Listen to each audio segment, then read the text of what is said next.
திருவிழாவிற்கு வந்திருக்கும் பெரியோர்களே, தாய்மார்களே, திருவிழா கூட்டத்திலே ஏதாவது காணாமல் போய்விட்டால் எங்கள் கம்பெனியை அணுகுங்கள், நாங்கள் கண்டுபிடித்து கொடுக்கிறோம். அதற்காகத்தான் இந்த கம்பெனியை நாங்கள் நடத்தி வருகிறோம். பாருங்க, இப்ப கூட அம்மா அழுதுகிட்டு இருக்குது.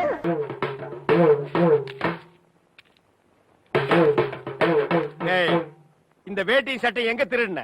நீங்க எங்க திருடுனீங்களோ அங்கதான் நானும் திருடுறேன். டேய், இவ்வளவு நாள் என் ரூட்ல கிராஸ் பண்ணிட்டு இருந்தேன், இப்ப என்கிட்டயே நேரா மோத ஆரம்பிச்சிட்டியா? எங்கடா வந்த? நீங்க பார்க்க வந்த பொண்ணு நான் கேட்க வந்தேன். பார்க்கலாமா? கேட்கலாமா? டேய், அந்த பொண்ணு கிடப்பான்னு மனப்பால் குடிக்காதடா, கழுதப்பால் குடிச்ச கருங்காட்டேரி.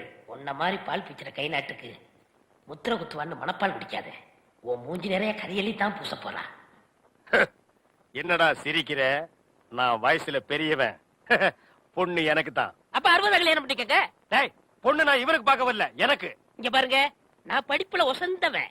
எங்க தஞ்சாவூர் பெரிய கோபுரத்து மேல நின்னு படிச்சியா? என்கிட்ட விளையாடாதீங்க.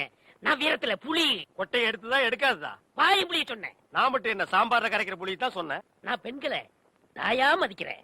நாங்க மட்டும் என்ன நாயாவா மதிக்கிறோம்? டேய், ஏதோ பேசுறதுக்காக நாய பேசிட்டு இருக்காத.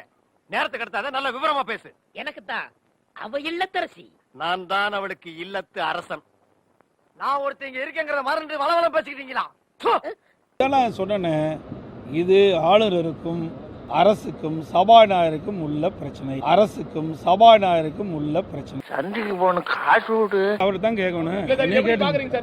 சார், நீங்க மேதக ஆளுநர் தான் போய் கேட்கணும். நாங்க போய் ஆளுநர் கேள்வியை கேட்க முடியும். சந்திக்கு போன ஆட்டோ வையும் காசு விடு. தாங்க அரசுக்கும் மேதக ஆளுநருக்கும் இடையே இருக்கிற பிரச்சனை. அவரிடத்தில் தெரிஞ்சு அவரிடத்துல கேட்டா தானே அதுக்கு உண்டான பதில் கிடைக்கும். சந்திக்கு போன ஆட்டோ வையும் காசை கொடு. நீங்களும் சிஎம்ஆ இருந்திருக்கீங்க, நீங்க எப்படி சார் பாக்குறீங்க? நாங்க இருக்கும்போது எந்த பிரச்சனையும் இல்ல, சரியா தான் இருந்தது. அதனாலதான் நான் சொல்றேன், அரசுக்கும் ஆளுநருக்கும் இருக்கின்ற பிரச்சனையே சந்திக்கு போன ஆட்டோ வையும் காசை கொடு. அவரிடத்தில் போய் கேட்டா தான் அந்த பிரச்சனைக்கு உங்களுக்கு விடை கிடைக்கும். பரட்ட அவன் அழ ஆரம்பிச்சுட்டான். இனி அவன் வாயிலிருந்து வேற வார்த்தை வராது. சீக்கிரமா காசு கொடுத்தனுப்பு. இவர்கள் ஆட்சிக்கு வந்த பிறகு வரி போடுவதும் ஏதோ பேசுறதுக்காக பேசிட்டு இருக்காத. நேரத்துக்கு எடுத்தாத, நல்ல விவரமா பேசு.